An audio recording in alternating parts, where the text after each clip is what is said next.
Saya Scotty, saya sudah tinggal di Papua sekitar 25 tahun dan saya ada hati besar untuk bangsa Papua dan untuk daerah ini. Saya sudah pernah buat video kerja kutukan atau rencana Tuhan.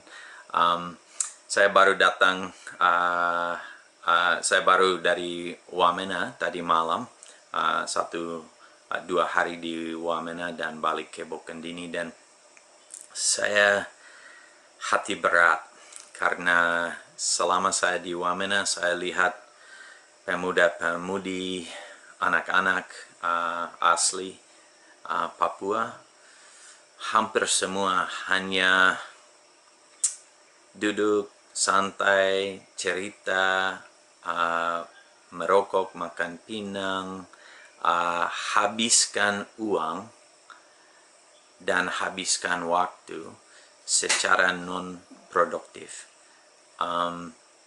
Ada banyak yang gaya-gaya, balap-balap dengan motor, 3-4 orang di motor. Saya di bengkel selama 7 jam dan ada sopir-sopir orang asli yang masuk dan memang juga semua merokok, makan pinang, habiskan banyak uang dengan hal yang tidak ada tujuan baik, hanya merusak tubuhnya dan merusak dompetnya. Dan mereka punya mobil-mobil semua rusak gara-gara overloading, per patah gara-gara muatan terlalu banyak. Dan saya lihat, wow, ini mereka tidak beruntung dari pekerjaan mereka, tapi mereka tambah rugi dengan mobil-mobil yang rusak karena tidak pakai sesuai dengan batasan, juga dengan tubuh mereka tidak pakai sesuai dengan tujuan. Dan sebaliknya saya lihat orang-orang non-Papua yang ada di Wamena, dan itu seperti semut-semut yang semua ada kegiatan. Mungkin itu jaga kios, tapi mereka sedang kerja sambil jaga kios.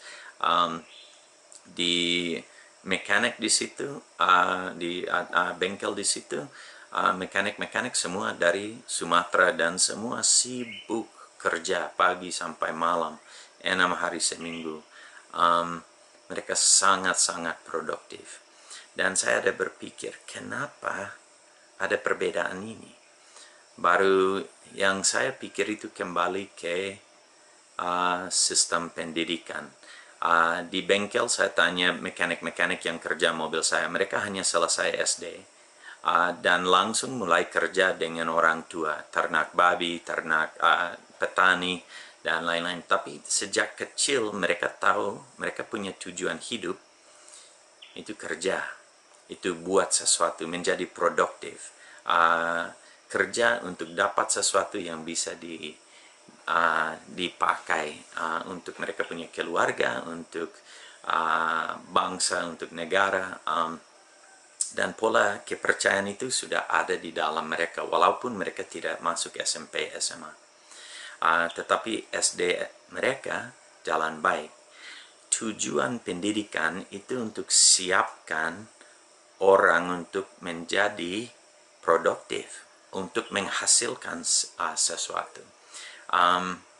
Kita diajar on time, kita diajar untuk bertanggung jawab, untuk berintegritas, untuk jujur, untuk rajin, untuk disiplin diri, untuk mengkontrol emosi. Hal-hal ini semua diajar dalam segala macam pendidikan di dunia, walaupun itu sekolah formal atau sekolah non-formal. Nah, dulu di Papua ada sekolah non-formal.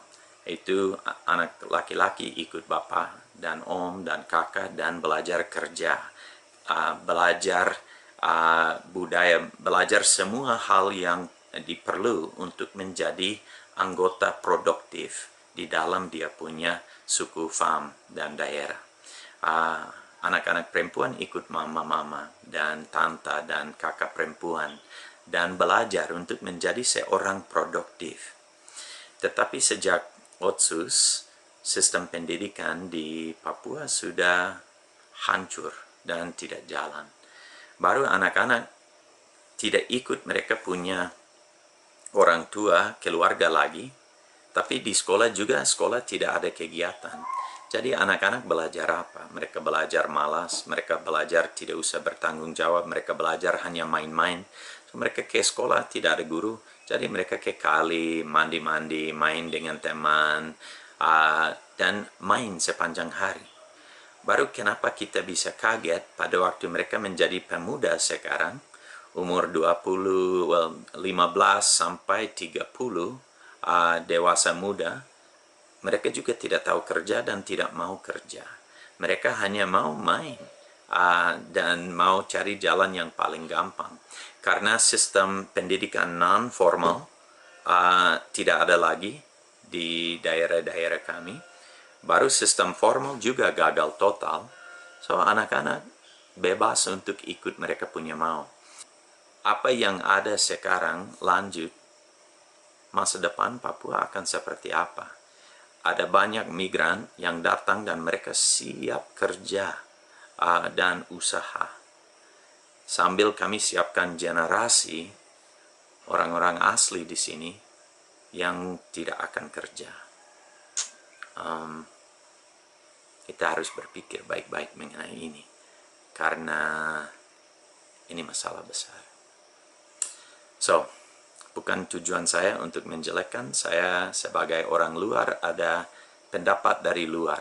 So, saya harap kalau saya angkat cermin sedikit, pemimpin-pemimpin, masyarakat, dan pemuda-pemudi bisa mulai menilai diri, evaluasi, berpikir, cari solusi untuk masalah seperti ini.